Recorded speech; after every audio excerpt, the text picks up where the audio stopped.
रीवा में भारतीय जनता पार्टी के जिला कार्यालय अटल कुंज में भाजपा पिछड़ा वर्ग के मोर्चा के प्रदेश अध्यक्ष पवन पाटीदार की पत्रकार वार्ता आयोजित की गई। इस दौरान भाजपा के जिला अध्यक्ष वीरेंद्र गुप्ता सहित पार्टी के पदाधिकारी एवं कार्यकर्ता उपस्थित रहे। पत्रकार वार्ता में संगठन की गतिविधियों, पिछड़ा वर्ग मोर्चा के कार्यक्रमों एवं विभिन्न समसामयिक राजनीतिक विषयों पर चर्चा की गई। प्रदेश अध्यक्ष पवन पाटीदार ने मीडिया के सवालों के जवाब देते हुए संगठन की आगामी रणनीतियों और सरकार की जन कल्याणकारी योजनाओं की जानकारी साझा की। कार्यक्रम में बड़ी संख्या में भाजपा पदाधिकारी एवं कार्यकर्ता मौजूद रहे। आप समझते हैं कि जरूरत है, बहुत सारी जो राजनीतिक भागीदारी होती है, सामाजिक जरूरत आप मध्य प्रदेश से पूछते हैं। देखिए, बहुत अच्छा प्रश्न आपने किया, क्योंकि उसी पर अभी हमारा राष्ट्रीय ओबीसी मोर्चा संगठन ने भी हमारी कुछ समय पहले बैठक करी, वर्चुअल भी करी। और जो ऐसी जातियां जो कम संख्या में उपस्थित है या जिनकी आज भी राजनीति में भूमिका सीधे नहीं है, वैसे नाम भी हमको प्रदेश भर से निकालने के लिए कहा गया। इसका मतलब अन्य प्रदेशों में भी कहा गया होगा, क्योंकि राष्ट्रीय मोर्चे ने ऐसा कहा है। पर हमने मध्य प्रदेश में उसका बहुत अच्छा उदाहरण अभी प्रस्तुत किया है। महेश केवट जी को राज्यसभा का सदस्य बनाकर केवट समाज से, जो किसी पार्टी ने आज तक इस प्रकार के उदाहरण कभी नहीं दिए कि एक साधारण कार्यकर्ता जो एक सहज उस कार्यकर्ता को उठाकर और राज्यसभा में सदस्य बना दिया। और सिर्फ एक सहज और साधारण कार्यकर्ता महेश केवट जी को ही नहीं बनाया, क्योंकि वो माझी समाज से आते, इसलिए मैंने कहा कि वो जो जाति आज भी जिसमें बहुत काम की आवश्यकता है, उसको भी आज प्रतिनिधित्व भारतीय जनता पार्टी ने दिया। और वो जो जाति जो काफी अग्रणी है लेकिन कार्यकर्ता जो साधारण भूमिका में काम कर रहे हैं, ऐसे रजनीश अग्रवाल जी जैसे कार्यकर्ता को भी भारतीय जनता पार्टी ने अवसर दिया है। तो भाजपा काम को और भाजपा हर वर्ग को कैसे पॉलिटिकल प्रतिनिधित्व में लाए, उसका इससे अच्छा उदाहरण मुझे लगता है कि महेश केवट जी से अच्छा उदाहरण कोई हो नहीं सकता। और उसी दिशा में अभी भाजपा और भी, जैसा हम लोगों से भी जानकारी मांगी है, और ये तो एक करंट उदाहरण है जो हम सबके सामने है। हुआ है और के बाद वहाँ आप ओबीसी को आरक्षण चाहते हैं महिलाओं का। देखिए, एक बात है, अगर हम बात करें तो कि निश्चित रूप से जहाँ आवश्यक है वहाँ आरक्षण मिलना चाहिए, पर सिर्फ आरक्षण की ही बात करना वो भी बहुत उचित नहीं है। जैसे मातृशक्ति को 33% आरक्षण मिलना चाहिए विधानसभा लोकसभा में, ये इसलिए उचित है कि अब बहनें भी हमारी पढ़ी लिखी, एजुकेशन का स्तर आज मातृशक्ति में भी अच्छा है। और हम कहते हैं कि गाड़ी के दोनों पहिए चलेंगे तो 2047 का विकसित भारत बनेगा। और जो बहुत सारी ऐसी चीजें हैं जो बहनों के इस भूमिका में शामिल होने से सरकार को बहुत सारे योजनाओं से लेकर और सशक्तिकरण होता है, क्योंकि महिलाओं की भागीदारी हो, इसलिए 33% आरक्षण का बिल हम लोग लेकर आए, जिसका विरोध कांग्रेसियों ने किया और उस बिल को गिरा दिया। और उसके बाद बड़ी प्रसन्नता उन्हें महसूस हुई और बहनों के साथ में और बहनों के हितों को छीनकर वे प्रसन्न हुए। पर अगर हमने सोचा है कि मिलेगा तो हम उसके लिए सही काम के लिए भाजपा लगातार प्रयासरत रहेगी। अब आरक्षण में आरक्षण की बात मैं इसलिए नहीं कहता हूं कि अभी हम बहनों के आरक्षण की बात कर रहे हैं, और बगैर आरक्षण की भी मैं आपको बताना चाहता हूं कि आज मोदी कैबिनेट में 27 मंत्री ओबीसी वर्ग के हैं।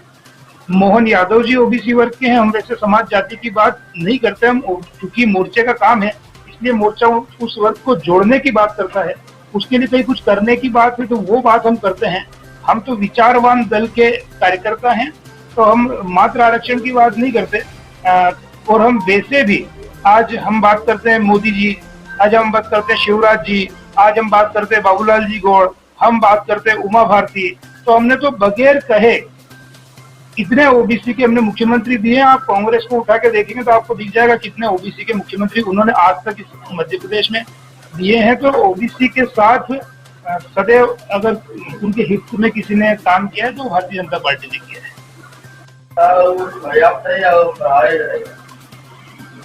देखिए, आगे बढ़ाने के लिए जो उसके लिए भी हम लोग प्रतिबद्ध हैं कि जो कर पाए वो करना ही है, जैसे मैंने दूसरे विषय में भी कहा। परंतु आरक्षण के पीछे के बहुत सारे कारण होते हैं, क्योंकि कांग्रेस को मालूम है कि उनकी सरकार बनना बड़ा कठिन, कम से कम मध्य प्रदेश में है और देश भर के अंदर भी है, क्योंकि इसीलिए कांग्रेस कोई भी बात उपलब्ध में बोलती है। जैसे हमने अभी किसानों की बात करी तो उनने कहा 2 लाख रुपए का कर्जा माफ कर देंगे, और राहुल गांधी जी हमारे क्षेत्र में मलारगढ़ में भाषण दिया था उनने 1, 2, 3, 4 तक और 10 दिन में हम ये कर्ज माफ कर देंगे। कर्ज माफ नहीं हुआ और किसानों के खाते खराब हो गए, जिसके कारण से लंबे समय तक किसान परेशान हुए। तो उसी में आरक्षण भी उसी का एक वो है कि इनने 27% आरक्षण की बात जबरदस्ती विधानसभा से। भाई आरक्षण का कोई नियम है संविधान में, उसके लिए एक प्रतिशत है कि 50% से ऊपर आरक्षण संविधान में नहीं दिया जा सकता, और बहुत ही आवश्यक कारण है तो आरक्षण दिया जा सकता है, और उसमें संविधान में संशोधन करना पड़ता है उस कारण के साथ में। तो 50% आरक्षण पहले से हमारे यहाँ पर अनुसूचित जाति जनजाति और ओबीसी वर्ग का जो 14% आरक्षण मिला के 50% पहले से था, और 10% हम क्रीमी लेयर के आधार पर हमने जो सामान्य वर्ग या जो लोग जिनके लिए आरक्षण की आवश्यकता है, जिनके लिए आरक्षण पहले से नहीं है, उसको देकर आज हम 60% पर पहले से खड़े हैं। अब अगर आरक्षण को बढ़ाना है तो उसके लिए उचित कारण जो रखने पड़ेंगे, वो भी हमारी ओर से जो कोर्ट में वकील प्रस्तुत हो रहे हैं, नीचे से जो सिस्टम से जानकारियां मंगाई जानी चाहिए, जो जनगणना होनी चाहिए, वो सारे प्रोसेस अभी उसमें है, मतलब प्रोसेस में है सारी चीजें जो भारतीय जनता पार्टी की सरकार कर रही है, और जो हमारे वकील भी कोर्ट में प्रस्तुत होकर और वो उचित कारण रखेंगे। और प्रयास यही है कि 27% आरक्षण ओबीसी वर्ग को मिले, जिस और भारतीय जनता पार्टी लगातार जो नियमानुसार होना चाहिए, क्योंकि हम उबलक कोई बॉल नहीं फेंक सकते, क्योंकि हम तो कोई काम अगर कर रहे हैं या कोई हमने किसी से कहा है, जैसा हम लोग पूर्व से कहते आए हैं कि रघुकुल रीत सदा चली आई, प्राण जाए पर वचन न जाए, तो ये ऐसे ही कोई नहीं होता है कि कुछ भी बोल दिया वो कांग्रेस करती है। हम लोग बहुत सोच समझ के बोलते हैं, पर 27% आरक्षण के लिए भी हमारे वकील जो कोर्ट में है और हमारी सरकार उस पर गंभीर है। निश्चित रूप से जो भी होगा वो ओबीसी वर्ग के लोगों के हित में होगा। मंत्री के क्षेत्र से ही आवाज उठ रही है, तो अगर किसान नाराज हो गए, 2028 का चुनाव होने वाला है, उसके सभी किस मांग को लेकर? एमएसपी मूंग की दाल। देखिए, वैसे एक्चुअल में ये किसान वाला सब्जेक्ट सीधा नहीं है, पर मैं ये कहना चाहता हूँ कि जैसा मैंने अभी पूर्व में कहा कि निश्चित रूप से मांग लगातार होना चाहिए, क्योंकि समाज अगर लगातार बढ़ रहा है तो इसलिए मांग बढ़ रही है। जैसा हम सड़कें जब बनाते हैं तो बची हुई सड़कों की मांग होती है। हमने कई सारी ऐसी जिन्स है जिसमें एमएसपी उचित मूल्य देने का काम भी भारतीय जनता पार्टी ने ही किया है। हम जब किसानों की बात करते हैं, जैसा मैंने कहा कि किसान सम्मान निधि हो या कहीं 23% तक ब्याज पर पैसा मिला करता था, उसको 0% पर लाने का काम भी कहीं न कहीं भारतीय जनता पार्टी ने ही किया है। आज इरिगेशन की चाहे केन बेतवा परियोजना हो, जो बड़ी परियोजना है, चाहे हम इससे जो हम दमोह में जब गए थे तो उसमें 2-3 तरह की जो परियोजना है, सीतानगर परियोजना है और 3-4 परियोजनाएं हैं, तो उन परियोजनाओं के माध्यम से हर खेत तक पानी पहुंचाने के संकल्प के साथ में भी अगर कोई काम कर रहा है तो भाजपा की सरकार कर रही है। पहले आप खुद भी पिछले इतिहास में जाएंगे, 50 साल तक कांग्रेस रही, पर आप इरिगेशन से संबंधित योजनाओं पर बात करेंगे तो बहुत कम थी। और आज यूं मानिए कि जिस क्षेत्र से मैं भी आता हूं, मैं नीमच मंदसौर से आता हूं, तो गांधी सागर जिसका लाभ नीमच मंदसौर को मिलना था उसका कभी लाभ नहीं मिला, और अब वहां पर एक बड़ी परियोजना के माध्यम से हर खेत तक पानी ले जाने का काम भारतीय जनता पार्टी कर रही है। निश्चित रूप से जो नहीं हुआ है वो भी अगर जनता मांग रही है तो उस पर भी हम लोग ध्यान देंगे। पर यह भी सच है कि समाज, या आज हम किसान वर्ग की बात करें तो किसान इस बात को समझ रहे हैं कि पहले कुछ भी नहीं था, आज 8 घंटे 10 घंटे कम से कम कृषि के लिए बिजली देना, ये अगर किसी की सरकार में हुआ तो भाजपा की सरकार में हुआ। पहले कंडेंसर जिसे हमारे उधर कहते हैं, यहाँ क्या कहते हैं मुझे नहीं मालूम, गट्टे लगाने पड़ते थे तो मोटर उठती थी, और बहुत बार जो फ्लक्चुएशन था वोल्टेज का, उस फ्लक्चुएशन के कारण मोटरें इतनी जलती थी। आज आपको वाइंडिंग, जो मोटर रिवाइंडिंग वाले लोग बहुत कम दुकानें मिलेंगी, और आज आपको वो जो डीजल इंजन जो बिकते थे, भयंकर बिके बीच में, जो डीजल इंजन के माध्यम से खेतों को पानी पिलाने वाली जो बात थी, आज आप देखना डीजल इंजन भी बिकते हुए नहीं दिख रहे हैं। तो बहुत परिवर्तन, आप ये मानिए कि जितना गिना है उतना कम है। बहुत परिवर्तन भारतीय जनता पार्टी की सरकार के दौरान भले मध्य प्रदेश में देश भर के अंदर आया है। और जहां तक मूंग की एमएसपी की बात है, अगर कोई भी बात किसानों की मांग है तो निश्चित रूप से उचित है, मैं तो ये मानता हूं, क्योंकि सही है, अन्नदाता किसान है। बड़ी कठिनाई से खेती सबसे कठिन व्यापार है आज भी, चाहे कितनी भी सुविधा दे दो, क्योंकि बहुत बार प्रकृति साथ नहीं देती, परिस्थितियां साथ नहीं देती, पर फिर भी भाजपा किसानों के साथ खड़ी है। कोई भी ऐसी चीज नहीं होगी जो किसानों के लिए ठीक हो, उचित हो, और उस ओर भारतीय जनता पार्टी ध्यान नहीं देगी। पहले भी दिया है और अब भी देगी। नजर आई किस तरीके से, क्योंकि आपने अभी अभी प्रभाव दिया, कैसे मजबूत करेंगे? देखिए, जब हम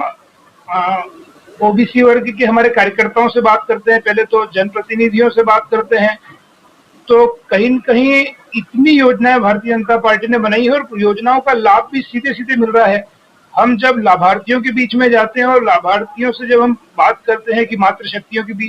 के बीच में गए, अगर ओबीसी वर्ग की या कुल मिला के जब मातृशक्ति के बीच में गए, हम जब कहीं बहुत सारी जगह हम कहते हैं कि आप लाडली बहना का लाभ किन किन को मिल रहा है, तो आधे से ऊपर हाथ खड़े हो जाते हैं। हम बहुत बार लखपति दीदी योजना, जो स्व सहायता समूह के माध्यम से कई प्रकार की, कोई खाद बना रहा है, कोई अन्य अन्य चीजें बनाकर और उनको बेचने का काम कर रहा है, या हम किसानों के बीच में जाते हैं, किसान सम्मान निधि कोई बात करते हैं, तो हम लोग ये प्रयास करने का काम करते हैं कि योजनाओं का लाभ जितने लोगों तक मिल रहा है उन लोगों तक हमारा कार्यकर्ता भी पहुंचे, और जो उसका लाभार्थी है उससे भी बातचीत करें कि ये योजना कहीं न कहीं ऐसी महत्वाकांक्षी योजनाएं हैं जो भाजपा सरकार के द्वारा बनाई गई है, ताकि उस पर्टिकुलर वर्ग जिसके लिए वो योजनाएं बनाई गई है उसके जीवन में उस योजना के कारण से कोई परिवर्तन आए। तो इस प्रकार से कार्यकर्ता समाज के बीच में जाकर, और हमारा जनप्रतिनिधि जब बैठे तो अधिक से अधिक उन योजनाओं का लाभ लाभार्थी को मिले, उसके माध्यम से, और फिर हमारे मंडल गठन से लेकर बूथ गठन तक ओबीसी वर्ग का हो, उस माध्यम से संगठन को सशक्त बनाने की दिशा में हम सब लोग योजना बनाते हुए काम कर रहे हैं। और जिस जिले में जो जो जातियां, जो समाज ओबीसी वर्ग के हैं, अगर उनमें कहीं अभी भी वैसे 80, 85, 90% तक ज्यादातर जो ओबीसी जातियां हैं वो भारतीय जनता पार्टी की मतदाता है, पर फिर भी कहीं अगर 10%, 15%, 20% आज भी अगर किसी कारण से हमसे असहमत है, या फिर किसी कारण से भारतीय जनता पार्टी को वोट नहीं करती है, तो उनसे बातचीत करना, पहले उनको चिन्हित करना कि कौन ऐसी जातियां हैं जिसमें आज भी कुछ प्रतिशत भारतीय जनता पार्टी से सहमत नहीं है। तो हमने उसका भी एक प्रोफार्मा बनाया है कि उसको भी पूरा तैयार करना विधानसभावार, और उन्हें चिन्हित करना कि वो क्यों नहीं है, क्या व्यक्तिगत कारणों से नहीं है, या अभी भी उन्हें लगता है कि भारतीय जनता पार्टी को और भी कुछ करना चाहिए, या फिर उन तक भाजपा जो कर रही है वो ठीक से नहीं पहुंच रहा है। तो ऐसा कर कर चिन्हित करना, उन तक विषय पहुंचाना कि आज कहीं कहीं भारत की का मान सम्मान पूरी दुनिया में बढ़ रहा है, तो मोदी जी के इन कारणों से बढ़ रहा है। लोगों के लिए जो काम हम कर रहे हैं, तो उन कामों के कारण से लोगों के जीवन परिवर्तन आ रहा है, तो उसके बारे में उस बचे हुए 10, 15, 20% लोगों से भी बातचीत करनी जो आज हमसे दूर है, और उनको भी भारतीय जनता पार्टी के साथ जोड़ना। तो इस प्रकार से संगठन का भी गठन, और गठन के माध्यम से क्या हम नीचे करेंगे, बूथ अध्यक्ष बनाकर बूथ अध्यक्ष क्या करेंगे, मंडल की टीम क्या करेगी, ताकि ओबीसी वर्ग जो आज भी हमसे कहीं कहीं दूर है वो भारतीय जनता पार्टी से जुड़े, और हम भारतीय जनता पार्टी को और सशक्त और मजबूत बनाए।